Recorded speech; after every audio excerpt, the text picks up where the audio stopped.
keep being yourself, and those people will follow.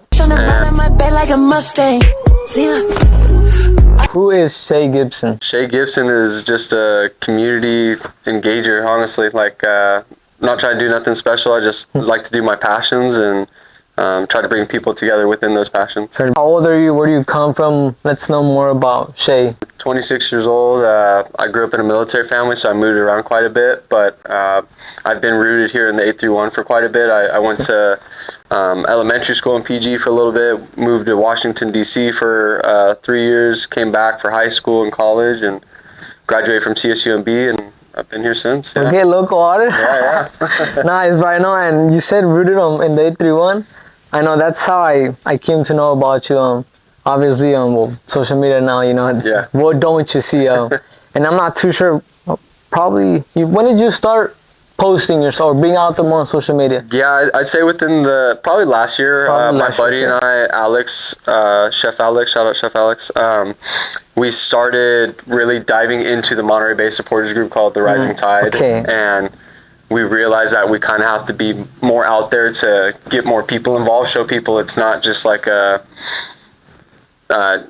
soccer fans only thing. Like it can be for any person who just wants to be engaged in your community, and it took off from there, man. It was really simple, honestly. Just show what we're doing already and put it on the platform for people. So basically, in a way, it started with the Rising Tide, right? For sure, yeah. Because I remember, you're probably familiar with them, Edgardo Puga? Yeah, Puga. Yeah, I follow him. He used to be my coach. Shout out Puga. He was your coach? He used to be my coach for El Camino. Okay. And I follow him, right? And he would post the Rising Tide a lot. And I was like, okay, what is this, you know? I started checking it out, and it looked fun, you know? Like, even like, yeah. I'm not sure what, like maybe like barbecues or like hangouts, you know? We were doing tailgates, hangouts, just like watch So parties. And that's from there, I was like, okay, I got an idea, you know, like, oh, who's who? And then I think after that, then you started posting more, right? Yeah. And then I was like, okay, this is the same guy from the Rising Tide. Mm-hmm. And then from the Rising Tide, like, how did it feel? Like, or when did you know, like, okay, I'm getting more people involved? Like, when was that moment when you realized, okay, I think I could do something with it? I think I've always been a social person. I've always been the person to invite people over for dinner, the occasional party or two, and just be like, hey, let's all like gather, have a good time. Let's not worry. A little escape, you know, like don't worry about what you got going on. Like, let's just come have a good time right now. And I think once we were doing the Rising Tide, I realized that obviously bringing my friends together was it was always fun, but if I could engage the community to also be a part of different aspects of soccer or coffee, that's when I realized, like, oh man, like there's another outlet to this. Yeah, obviously it takes courage, right? I mean, you're not going to know how it could go or if people are going to actually be willing to be a part of it, you know? And then from there you transitioned to what was it? Wait, when you started the Rising Tide, were you already with your coffee, or was the coffee first and then the grounds, or the grounds and then the coffee? I suppose the coffee was first. I've been in the restaurant food industry since I was 18, and you know, so you have experience. I've got 8 years of restaurant industry under my belt, but my first job was at the Wave Street Cafe in Kennedy Row, where they introduced me to coffee, and when I moved to Salinas, I took a management job over at the Bearded Bean, and that really enhanced my passion for the coffee style. So, but throughout that learning process, the Rising Tide came in between that, or not in between it, happened during that.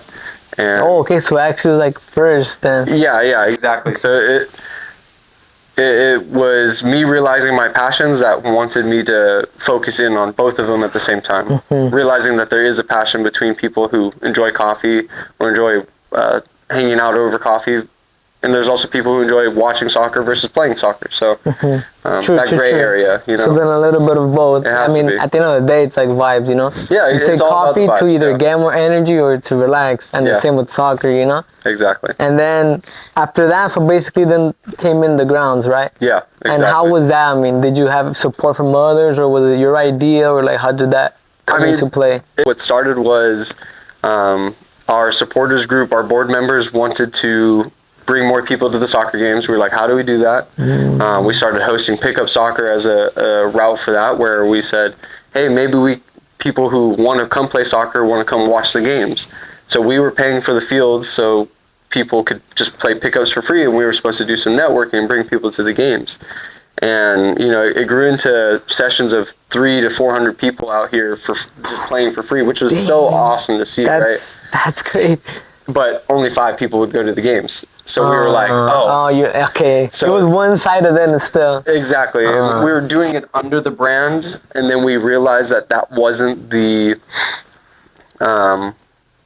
there's soccer players and there's soccer fans. And even then, there's soccer fans that are fans of Europe and Liga MX. Like, it was... I'm getting some nods in the background here. Where there's a different fan culture. The way that you were brought up within the soccer fandom was... it's different than Monterey Bay FC. People don't realize that's a professional team here, and it is. But so once we realized that, I was trying to figure out how do we keep this beneficial where we're not just paying for the fields and there's no pay back, essentially. Like no return. No return, thank you. And there's this business in Minneapolis that does coffee and soccer, and I just seen it on Instagram one time, and I was like, oh, this makes sense here. Good. Yeah, because Salinas especially is a place where, like, from the moment you could probably walk, you want to play soccer. I mean, that's what there's a lot of talent. Yeah. There's a lot of talent, at least. And from not growing up out here, I know the Constitution fields as nice grass, turf fields, and so I hear the stories about what it used to be and the development of what Johnny and Edwin have done here at the Salinas Regional Soccer Complex is just phenomenal. Like you said yourself, when I played here, it was all dirt. I mean, it's crazy. I mean, there was grass, but it was more patches of dirt than anything. Like I would kick the ground, but even then, I mean, people would still come and use the soccer field. And that's the point, right? Is that there's a demand for it, no matter the facilities. And so we recognize that within the pickups.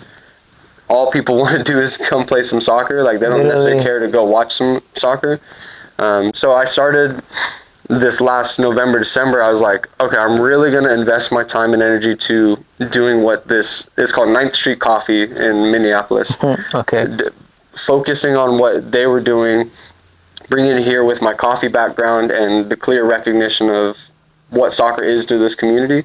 And then from there, I've had so many people that want to hop in and help out. And I used to tell people, like, I know you love this game. I'll do the work. You guys just enjoy it. Because that was one of my things of just like, I want everybody to have a good time and not worry about anything else. But as I was progressing, I realized I needed help. So that's where Jacob and Alan came in, and they used to tell me week by week, like, let me know if you need anything. Let me know if you need anything. Okay. And I was like, okay, these guys really care about it. I need to get these guys involved. And so that's where our partnership of the grounds came in is, Jacob and Alan host pickups now. They're learning coffee, and we're just growing and growing, dude. So then now you have extra people helping you. And not even helping, like they are the grounds. Like these guys are doing everything that I do, and it alleviates some of the stress that I have to do, because we're growing every day. Yeah. It's just a whole nother not problem, but another chapter of what's next. Yeah. So having people in your court, super important. Yeah, it makes it easier. Probably like about a month ago, I was with George. Yeah. And we talked about the same thing. How there's just one saying. Yeah, I said it in that video, and I'll say it now. Yeah. I'm probably saying it wrong, but it's saying something like around the lines of, if you want to go big, go alone. But if you want to go far, then go with others. I like that. And I feel like, especially in this, with the grounds, how you said, you have a team, people helping, or not just helping, but, who are part of it. It's a game changer, limitless, dude. Yeah, it literally is limitless. And I like that word because, as you were talking about in terms of putting myself out there, we had the rising tide. I realized the transition period of this has to go a different direction. One, because Monterey just wasn't winning, hasn't ever won. Sadly. And I know, we're still in their court. We haven't missed a game in the 5 years that we've been supporting. That's some faithful. We will get there eventually, hopefully. But I was putting myself out there more because I did realize, like, we needed to hold on to the eyes, right? Like, we needed to figure out what the next direction was. Chef Alex was focusing on his business that he's opening up, and I was like, okay, well, what do we do? And so now that we went for that direction of, okay, Rising Tide, put Shey out there more. Now we've introduced the grounds, I can step back. Like, I don't have to be, and so what you were saying of, if you want to go big, you'll do it by yourself. Like, I don't want to go big, and I was trying to hold on to that for just a little bit, and then once we brought in the other guys, like, dude, limitless. Like, we see it, yeah. And because that's going back to what I had first said. That's how I remember I was seeing, and then it was, okay, who's that? Okay, that's Shey. And then little by little, I started seeing the other guys pop up, Jacob and Alex, you said, right? Alan, there we go. But I just didn't know them of who they were, you know? I started seeing them more in other videos, and I was like, oh, where's Shey, you know? You don't want to be the face of no brand. Like, I just want to be somebody who's able to cultivate the community space. Like, it's about the space, not us as individuals. Who runs it, but like what it does. Yeah, whoever the face is of whatever post or reel, like, it can be some of our players even, you know, like, that's what's most important. Like, letting people know this is real. Like, not just this person's doing this, you know. Like, and I feel like that it does show in your account, because when you click on it, there's girls even interviewing other girls. You know, there's different people popping up. So to an audience or to someone that wouldn't know, as soon as they click, oh, this is community. Like, I don't even know who runs it, because this is just a community, you know. And that's the point. Yeah, like, I don't want any sense of responsibility is not the right word. I'll take responsibility, but that pressure of like, this is the guy doing it. You know, it doesn't make sense for it to be that way. It should be, what is this space about? What are they doing? And to what you're saying about the girls is, we brought in 2 CSUMB women's soccer players, the captain, her name is Tiger, and then one of her teammates, Ari, and they just completely took over the women's sessions. Like, they killed it. They were doing the videos, the interviews with us. Like, they helped elevate that aspect of it. So it's like a little bit of everything. Yeah, because we messaged and we realized, like, there's good people in this community in so many different spaces, and to pull people who, they're not from this area, but that attend college here, and you went to CSUMB as well. I went to CSUMB There's a lot of things that are social communities within CSUMB that are missing. And so to introduce that to the college crowd, bring some of the college club players here, was something we really wanted to do, you know. The social media part, then there are people who, like, let's say they post one day, the turf field at night, oh, what's that about? Then people started seeing, and then, I mean, it's a web. It's a network, yeah. It's just a whole little circle, you know, like, oh, what's that about? Oh, they look interesting, you know. I have even friends from Gonzales.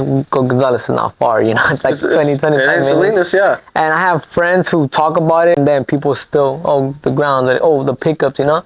And as soon as I hear pickups, I'm like, that has to be the... We only get our sessions at 9 o'clock at night. For it to be talked about like that is just so awesome. Like, and people, the amount of people that show up, you know. Yeah, prime time. Speaking about prime time, I'm pretty sure prime time's probably gonna be with summer, huh? World Cup. We're back, yeah. And like, how does that feel? For example, the World Cup is coming up. It's unreal. Our partnerships and collaboration with the Salinas Regional Soccer Complex is going to be one that really comes to its full fruition, I feel like, during this time period. So I'm optimistic that I'm optimistic that there's more to come, and I know there's more to come. But I'm picturing what's the ceiling, and I don't know if there is one. You know, watch parties, tournaments, pickups, food and beverage. You know, like, we can get into each different territory of this. You know. Yeah, no, I get really excited because for things like this, where you just really don't know. Yeah. What could happen? You know. The thought alone is exciting. Yeah. And the best part is not like there's a timeline. Like, oh, by this, if nothing, then no. It's just where you just keep going day by day, and then you see it grow. Yeah. And that's where we're at, yeah. And throughout the process, whether that was you or when your when your team members started like coming in, like, was there any doubt or anything like crossing your head, like, this is not gonna work, or I shouldn't do this? Or? Honestly, like, with Rising Tide, we struggled. Like, and again, that's back to more so Monterey Bay's results. You know, how are you supposed to bring fans to a losing team? Yeah, you have nothing to back you up. You know? Exactly. Yeah, we're just crazy in the stands, like, should go for this team, yeah. But within the grounds, I've had zero doubt about any of this. Like, I trust our crew. I trust the the foundations of what we're going for, and I trust this community. So There was any doubt. No, and still no doubt going into this, you know. And going forward, let's say a year from now, where would you see yourself, or all this community that has been built within the grounds? You know, within the grounds right now, we've got 3 of us right now, and I say 3. It's really, you know, 10 levels down worth of networks and people that really help support this happen. It's for the grounds to have a home for all of those people at that point. We love what we do here at the soccer complex, and we still want to make that happen while the grounds is a physical location. But having a space where you can have your coffee, watch your family members play soccer, watch a friend play soccer, talk before or after your match, for whether it's an indoor field or an outdoor field, a safe space to rely on every day of the week, where you're not having to worry about booking a field, being registered to a team, getting injured, none of those worries that come with this game normally. And you said yourself, like, that's something that has come up for yourself. Yeah, for sure. Like, there's so many hurdles to get back into this game. So a place that all of these people that make this currently happen have a home. And that within a year, I think that's possible. Yeah, and definitely because how I told you before we recorded, when I started playing soccer competitively, at least with the Comino, you know, the Sunday league is always going to be there, you know. But even then, within the Sunday league, some teams don't practice, you know. So for me, it was like, damn, like, am I going to have that? And like, am I no longer going to have that competition, you know? And I mean, it's hard, you know, to look for people, your friends. Sometimes, you know, life happens, jobs, or any responsibility, you know. And then I found out about this, and I was like, but, you know, I still remember, like, I still can't fully play, you know, like. We'll get you back up. my injury. But I was like, this is really cool, you know, because how you said sometimes people just want to come out here and play. Like, that's it. Yeah. Kick a ball, chat, see people that they haven't seen in a while. Meet new people. And then who knows? I mean, obviously you guys have a place now, but imagine just one day having a whole complex, like the ground, you know, or whatever name it is, but the whole complex, and then the home of it, your coffee there, like a little bit of everything, you know, like, I don't know, that's crazy. At the end of the day, it could be even like a family place, you know. And somebody who recently did it really well is they're called the Neighborhood Club up in Oakland. They just had their grand opening last week.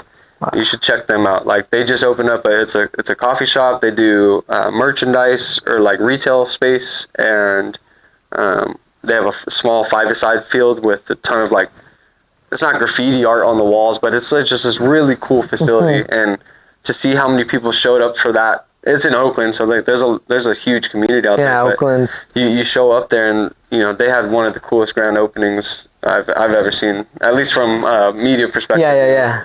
And what you said it's called, the Neighborhood? It's called the Neighborhood Club. The Neighborhood Club. And it's this. I think it's a trio of them, but the girl of the group really does all the coffee side of it, and she does the women's only pickups and run club and all this stuff. It was just really inspiring. Yeah. And for the pickups, do you and your team, do you guys play sometimes, or you guys focus more on the greeting people, or all of it? Yeah, I think we never want it to feel like there's a referee walking around. Oh, okay. we host the sessions, you know. We play with it. We set the tempo. We make sure everybody's having a good time. There's no slide tackling. There's no fouls. You know, just.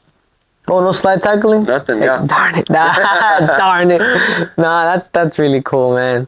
And for anyone to, you know, before I wrap it up, for anyone watching this who knows the grounds, who knows the Rising Tide, who knows you and your team, Jacob Allen, what's something that you would tell them, whether that's any advice or advice with starting a business or a community, like any advice that Shey Gibson would give? Yeah, I would just say, like, honestly, just be your authentic self. If you are somebody who wants to get into the business realm and you think that you've got a following, just keep being yourself, and those people will follow and support.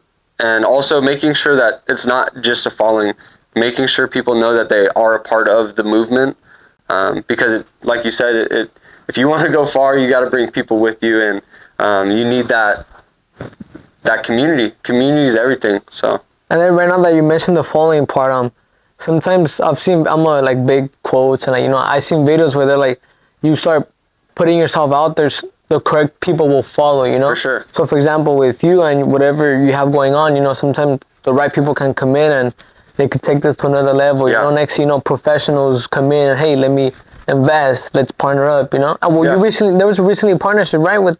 Yeah, we've got a few in the works. We just partnered with ArcX Suite, who's a web designer who does pickup and soccer league bookings. So they're from Salinas, and it's just so cool. Shout out Alex and Nick for they're the reason the grounds flow so well. Honestly, like to book your pickup session with ease, and from Salinas. That's amazing, dude, bro. We're all coming up together. Like you were saying, the right people will follow. They noticed what we were doing. They're doing their thing. We partnered up. And then, you know, how they say two heads better than one, you know? They bring a little bit of what they have going on, and then they just and skyrocket. Yeah, honestly. Honestly, Shey, a pleasure, man, and I look forward to coming, man. Of course, yeah.